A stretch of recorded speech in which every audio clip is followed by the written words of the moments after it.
day 2 at CSM, and the energy is somehow even bigger than it was yesterday. The sessions are packed, debates are louder, the coffee lines are longer. They have expanded a little bit. And PTs and PTAs from across the country are in the same place, shaping what comes next. We are posted right up here, capturing the ideas, the innovations, and yes, a little bit of the buzz. And we couldn't do this without our friends at US Physical Therapy. Thank you for letting us hang out at your booth today. We appreciate you. And a quick reminder, if you are leveling up your education this year, don't forget my MedBridge promo code, PTA Plus. You can head over to ptapluspodcast.com and find your code today. So, our guests, they represent nearly 5 decades of combined PTA education experience, and they are not here to protect the status quo. One is a longtime leader in the House of Delegates, a former program director, and the author of one of the most widely used texts, The Role of the PTA. The other stepped through every level of PTA academia, from faculty assistant to program director, earning her doctorate along the way. Together, they are reimagining how PTA education is delivered and proving how accessibility and excellence can coexist. Welcome to the show, Holly Clynch and Jessica Scholl. I appreciate you spending some time at CSM with me. It's a little bit loud here in the exhibit hall. So, yeah, so what brings you two to CSM this year? This year, I'm here as a PT PAC trustee, Political Action Committee, and so I'm at a booth actually trying to encourage APTA members to donate to the PAC because we're the group that supports legislation. We're kind of the political arm of APTA. Right. Yeah. And so we really rely on members to donate to the PAC so we can support Congress people who support physical therapy issues. So you have a very important role here. Make sure you bring it as, thanks. Do you want to keep going with her? Well, I was just going to say how important your role is with the PAC, and I would just put a plug in. I'm going to put the plug in to donate to the PAC. Yes. Well, if people don't realize your APTA dues cannot be used for political donations. We can't. Federal regulations prohibit that, and only APTA members can donate. So we use those donations to try to get, I guess, to the front of the line with legislators so that we can really bring our issues to the forefront, because It's really about developing relationships with legislators, and like it or not, money talks. That's how it happens. That's how it happens. How about you, Jessica? What brings you this year? So this year, of course, just continuing education, and also I had a platform this morning. That You did? Okay. Yes. Well, we might have to talk about your platform a little bit. Sounds good. Yeah. So this isn't your first time. You both have been here before. You're a pro at this. We are seasoned this pros. isn't your first rodeo, huh? Correct. So what brings you back every year to CSM? Really, it is the relationships that I've made along the way. As you said, I've been in the House of Delegates for a lot of years. I think my first CSM was probably in 2000, because 1990. Because I think that's when I became a geriatric specialist. Okay. And so I don't know. Anyway, can't keep it straight anymore, but I became a geriatric specialist, so I came to the awards ceremony, and it was 2000. And I don't know, I just felt like I belonged. And, Right. And maybe it was having that specialization that made me feel like I had something different to contribute, or I'd done something that other people hadn't done. But it gave me the confidence to talk to other people and make friendships. Yeah.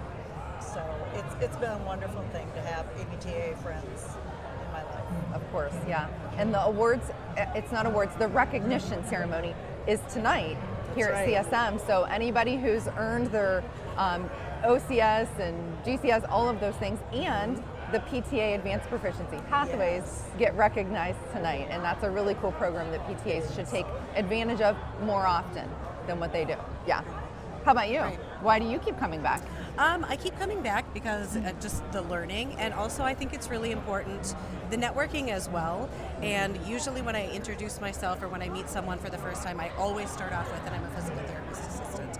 So it's to be involved at the table for education, it's to be involved just networking. I think that's why I keep coming back. Great. Jessica's very humble. She has presented here numerous times, and I think that's really important, that PTA educators are visible as presenters.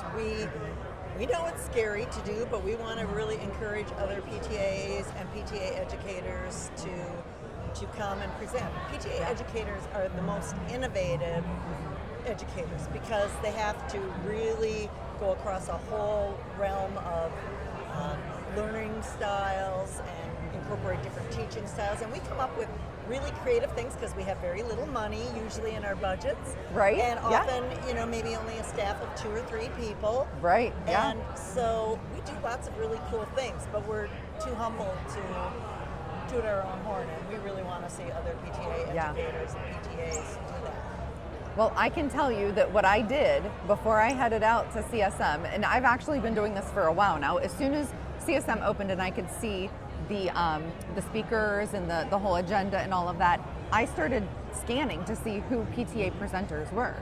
And then I started reaching out to them. And I was like, hey, how would you like to tell me about your presentation? Yeah. And some of the really cool conversations are the ones that are submitted to CSM that don't get accepted. That's what we're hoping to talk about today. And we want to talk about your presentation as well. But so what has been one moment that has stood out to you? Was it a hallway conversation? Was there a great session that you were in that you were like, this stands out and it's important? Anything that comes to mind? For this particular CSM? Sure, or you can go back. You can go back. See. Is there ever a moment?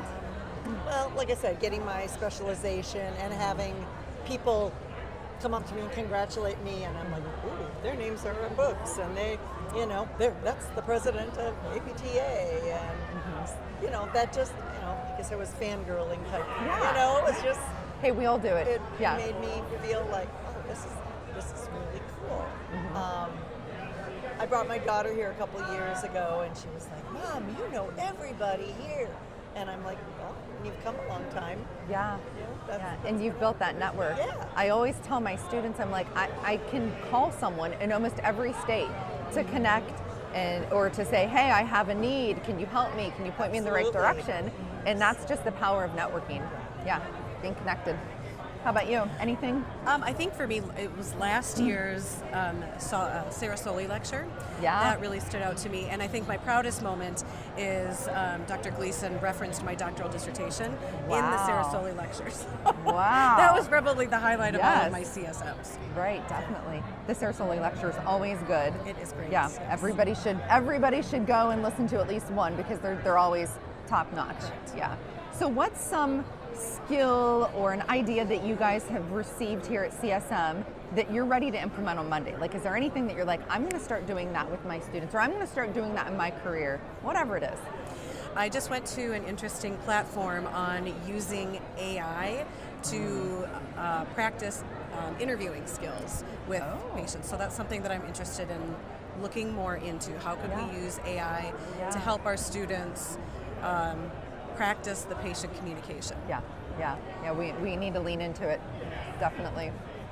One of the other platforms in that session had to do with competency-based education and checking students off like during lab, and we do that as part of our new curriculum. We've incorporated a lot of our checkoffs or some kind of testing into our lab time. We do it a little bit differently than they were describing, but it's something where it's like, oh, we could maybe present on that because it's something we've embedded a lot in our new curriculum. In part because, as you know, there's only so much time in a PTA curriculum. So short, goes so fast. Yeah, anything we can do. So you touched on this a little bit, but why does PTA content matter so much here at CSM? Just to get people here. I mean, people want to see that the content that's being presented is relevant to them. Yes. And as you said, we submitted something that didn't get accepted, but you got to keep trying. And sometimes things don't get accepted here, but you get ideas. And you do the networking again. But we are always pushing for more content. And I know I've been involved with the Education Academy, and I know that they're really deliberately trying to figure out ways to include PTAs in the programming that they provide at ELC, and I think that's starting to happen here at CSM too. I agree, yeah. I think it also just sends a message about the value of PTA education. So when it's more balanced, and when this is a prominent topic, not only is that helpful as a PTA educator, but I think it also, the hidden message is this is valuable and worthy of being at national conferences. Yeah, absolutely. And I, when I say PTA content, I don't necessarily mean that it has to be only about PTAs. I mean it needs to be relevant, or can it be relevant? Is it something that I can use? And I've started to notice, I've been coming to CSM for a little over 10 years, that in sessions it used to say, like, especially in education sessions, because that's what I mostly attended, it was all about the DPT student. But now I'm starting to recognize that they're saying DPT and PTA students in those conversations a lot more, and really advocating. What I heard yesterday in a session was there's not enough, and this was the speaker, the presenter said there isn't enough research on PTAs on this specific topic. And so they were specifically advocating for it, even though it was a DPT program that was doing the education. So yeah. Well, I think some of us who aren't afraid to speak up have pointed out that discrepancy over the years at conferences, that we just would encourage the programming people to remind the presenters that their audience are PTs and PTAs, and the PTA educators might still be PTs, and Jessica actually taught in a DPT program as a faculty assistant. So there's those assumptions that happen. If you're a PTA educator, you must be a PT, and this isn't going to apply to you because. So it's a work in progress. We still sometimes have to remind presenters that. Yeah, definitely. I'm seeing improvements, so I'm happy about that, at least in my experiences so far. So yeah, awesome. Great. Now, you presented. I did. Okay, can you tell us about what you presented on? Yes, so I'm part of a research team with several colleagues, PTA educators and DPT educators. Okay. And our research trajectory is really focused on intraprofessional teaming. And so it's been different stages, and we've presented at different CSMs. Our first project was really to define what does effective PT-PTA teaming mean. And so that was kind of the first arm of our research. After we had a working definition, we then were interested in how is teaming being taught? And we were able to identify some exemplars, particularly in DPT, that were doing it well, beyond just the obligatory 1 hour lecture on what a PTA is. Yeah. And so our platform today, we also have an interest. So the next phase, let me back up. The next phase is really to get out that education. The educators that we heard, especially from DPT programs, was we'd like more. We don't know how to do it. We would love to have some modules. And so we are trying to develop some curriculum or to get out some strategies that can be easily adopted, especially by our DPT educator colleagues. And so the platform today was focused on how might this potentially look in a competency-based education program. One of the 19 EPAs in competency-based education is supervising others. And so, it was just kind of trying to connect the dots a bit of here are some suggestions based on our research of how this can be done, whether or not you are involved in a competency-based education program. So does this include getting PTA and DPT students in the same room together and starting those conversations and whatnot? So is this something that you currently do in your program, is have a collaboration type event? Right. We also do that where I work, and what I've noticed is that those students continue to recognize each other long beyond that. So yes, they meet at this event, but then they'll be at another and they're like, oh my gosh, we met at the collaboration event. So it really does start to build those connections and those pathways, in my opinion. Yeah. Yep, it does. And we do that in our program at St. Catherine University. We are one of the few institutions that houses a DPT and a PTA program. Yeah, we share very cool. faculty, we share resources, we get our students to collaborate as much as possible. But the point that I would really point out, I think now, is that it doesn't have to be in person, that it can be done virtually. And so in the past, programs would say, we don't have a PTA program in close proximity to us, but COVID we has don't taught have us that excuse anymore, do we? Not. No. Last summer, we had the University of Minnesota reached out to us and said they wanted to do some PTA activities, and we did it completely virtually. It just worked out better for schedules, and it was very successful. They broke out into small groups, had discussions about different cases and things that we presented, and I think it was very effective. So it can be done in a variety of ways. Well, you're known for being creative at St. Kate's. Is that what your nickname is? Yeah. Okay. You're known for being creative. So you have some new curricular things going on as well.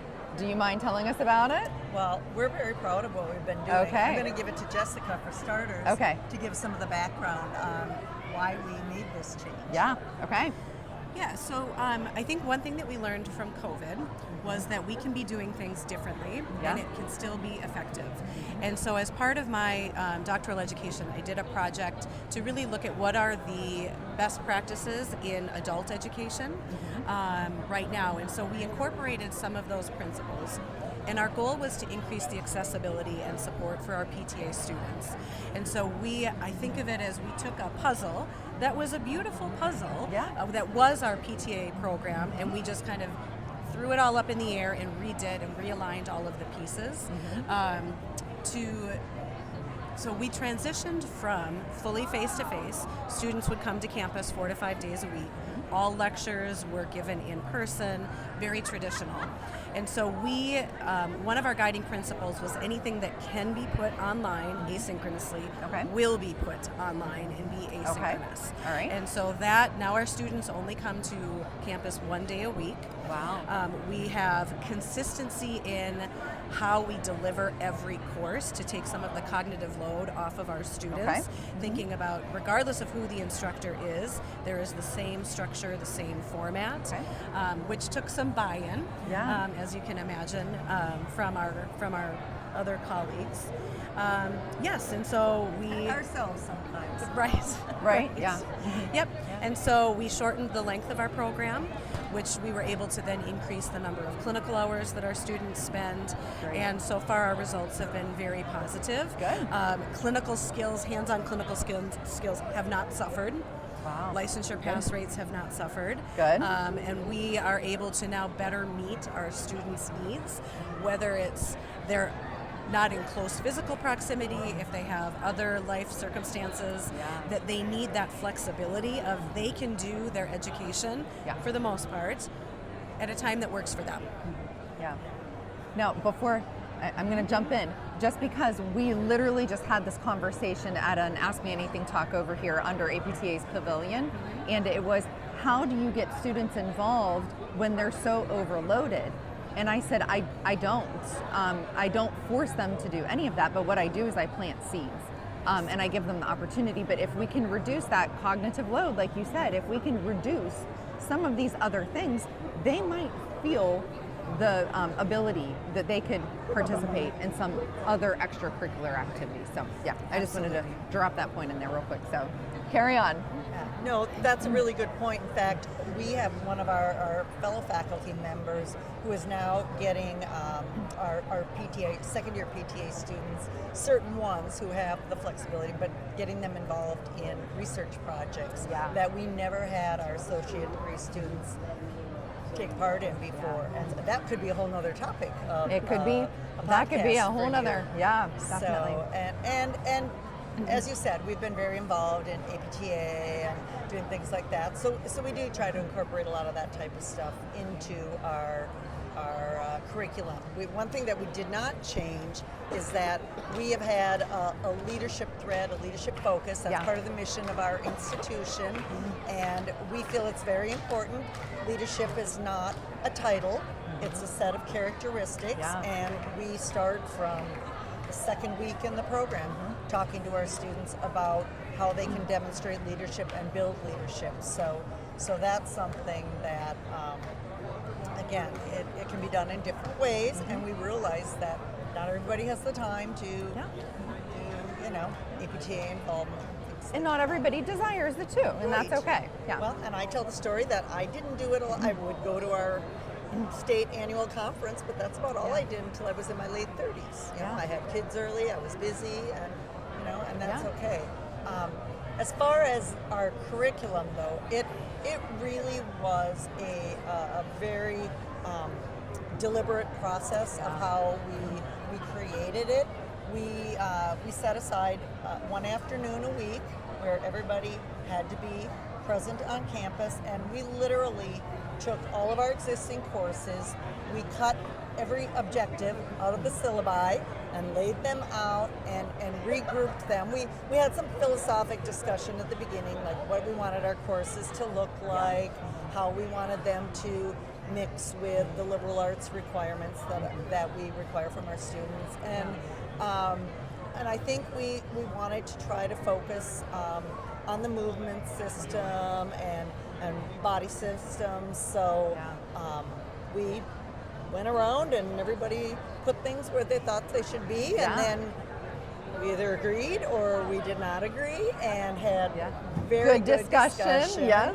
And changed our mind. As Jess said, we debated, what day of the week should it be that students come to campus? Right. And we relied on input from other people too. That I thought, Monday or Friday around the weekend would be good.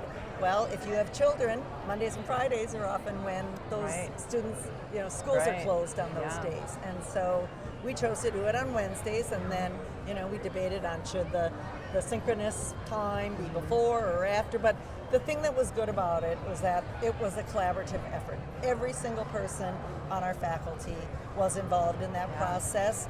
We had to write all new syllabi and get them approved by our university committee. So everybody, was kind of knew what course they were going to be most involved in, and they took responsibility for developing those syllabi. And as Jess said, everything was, the format's exactly the same, but of course the courses differ, and what's going to be tested, some of that kind of stuff. But as Jessica said, our outcomes are good. It does take a special kind of student. I think we've learned, this is our second cohort that's graduating in this format this spring, and I think we're a little better about talking about the attributes that a student needs, maybe a little more self-discipline to do this kind of program. But we also took their feedback too.